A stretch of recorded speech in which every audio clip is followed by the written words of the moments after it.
Welcome to Untamed and Unfiltered Wellness, the podcast where we're tearing up the rulebook of conventional wellness because one size fits all never fits anyone. I'm your host, Joe Swenson, herbalist and founder of Olivia Bell. Let's be honest for a second. Technology has made our lives easier in a lot of ways. We can work from anywhere, learn anything at any time of day, stay connected to people we care about no matter where they live, and build businesses from our kitchen tables. And that's just the beginning. But at the same time, a lot of people feel scattered, distracted, like their brain never fully shuts off, fatigued, and stressed.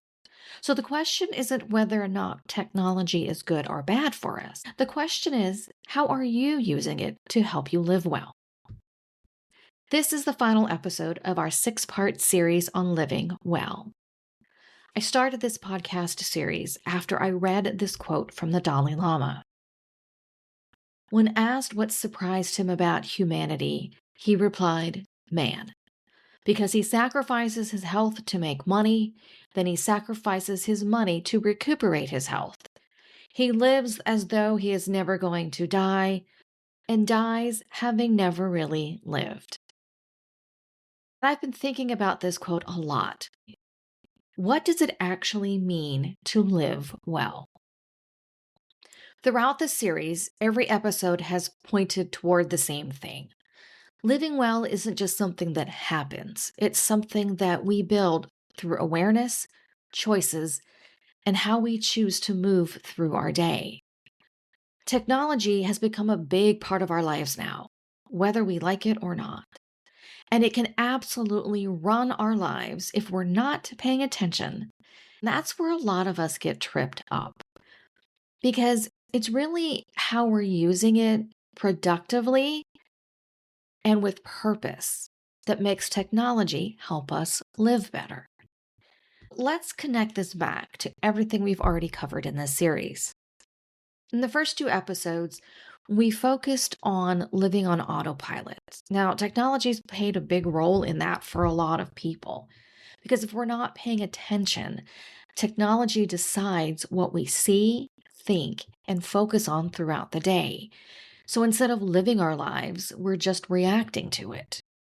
And to combat that, we have to start choosing what we consume instead of letting it choose us. That means we stop the amount of doom scrolling that we're doing and just mindlessly doing nothing. Our 3rd episode, we talked about how easy it is to hand your health over to somebody else. Technology, well, it's just made it a lot more convenient because if we're feeling off, we Google our symptoms, right? Or we use apps or tracking devices, and all of that is helpful.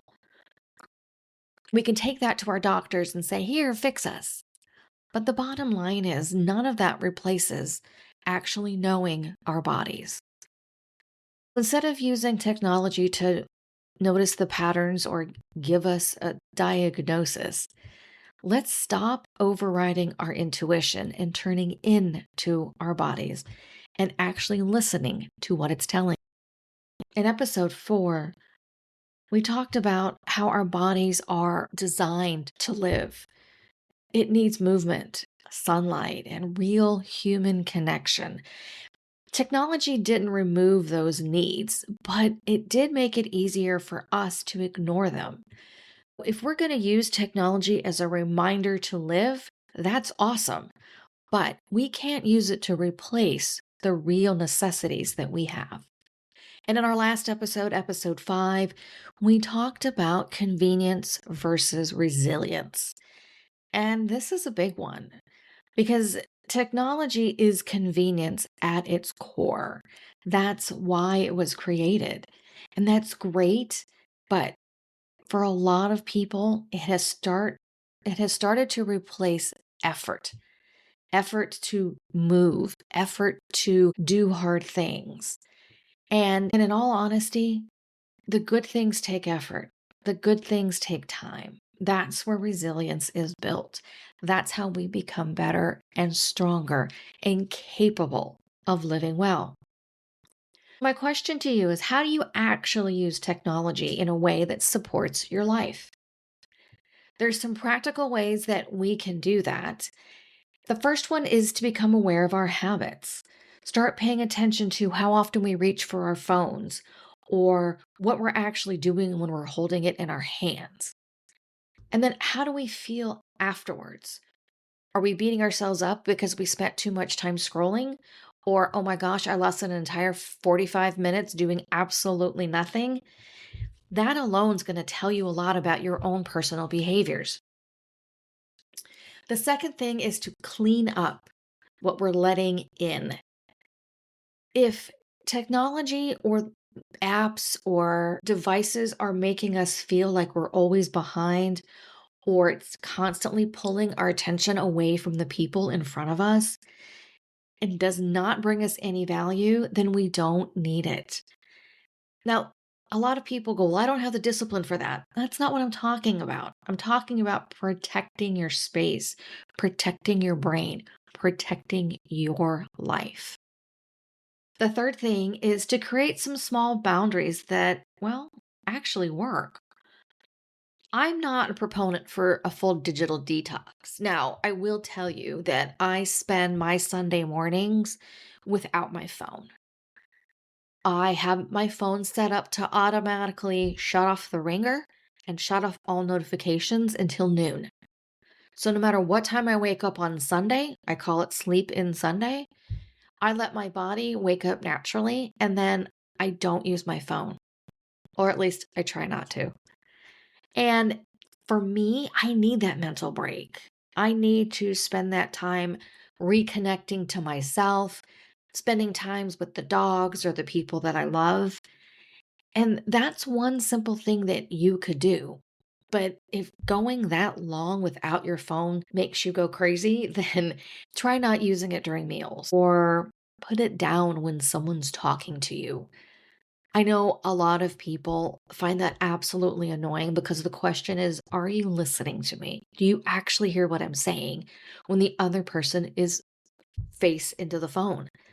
So give yourself maybe 10 or 15 minutes a day and don't use any technology. Just sit for a moment or put your phone down when someone's talking to you. Try something simple like that. The last thing I want to talk about is using technology to support you. Technology is fantastic. There's people are getting degrees online. It's a great opportunity for us to learn. It also allows us to build something meaningful, whether that's a community or connecting with people we haven't seen in a long time because we live far away. Technology can help support our routines, our sleep, our movement, our mindfulness, because it can actually help us live well if we tell it to help us. I'm not asking you to remove all effort from life. This is where a lot of people do the all or nothing thing. That's not what I'm saying here. Not everything needs to be faster, easier, or automated. There are things that should take time, that should require attention and connection. That's where depth comes from, and that's where we grow as human beings. And that's the importance of living well, because it's not about doing everything right or waiting until retirement to do the things that you've always wanted to do. Living well is individual. It's about being aware enough to ask, does this support the way I actually want to live? And then adjusting our lives from there.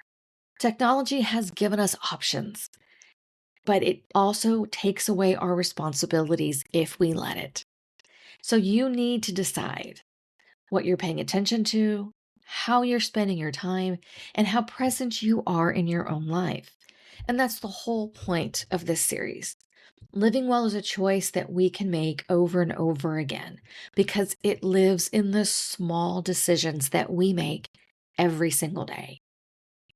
If this series has shifted what you're thinking about your life, even just a little, share it with a friend or listen to it over again. And don't forget to join me on Substack. That's where we take these conversations deeper and actually start applying them in real life. The link is in the show notes. I hope you make some time today and every day for some peace, some plants, and some pause. Thank you so much for listening to Untamed and Unfiltered Wellness.